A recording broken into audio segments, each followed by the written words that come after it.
ህዝቢ ኤርትራ ወሪድዎ ዘሎ ግፍዒ እንድዒ ማለት ኣነ ነቲ ዘሎ ስርዓት ምቋምን ምዝራብን ኣረብሪብን እንዲ ካብ ቀደም ወላ ንኣምላኽ ከማን ነዝርዮ ሓንቲ ክገብር ብዘይምኻሉ ናይ ብሓቂ ቂምታ ዘለኒ ብዘይቃል ዓለም ማለት ቀደም ኣብ ቤተክርስትያን ዓብያነ ኣብ ካቶሊክ ቤተክርስትያን ዓብየ ኣብ ኮሌጅ ዓብየ ሰው ብዙሕ ፈሪሃ ዝጋቤርን ናይ ዝጋቤር ነገርን ዝርዳእኒ ሰብ እየ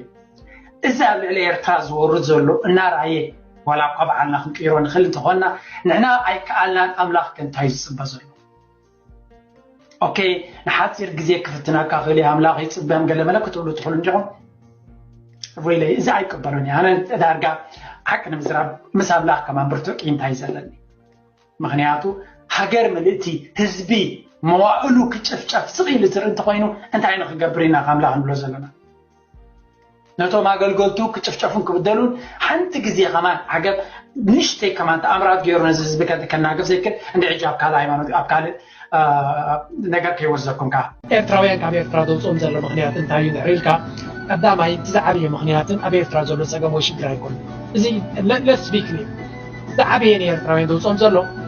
ንዓና ስለ ዝርኢ ዘለውን በዓላነ ብኩላትና ደገ ዘለና ስለ ዝርኢ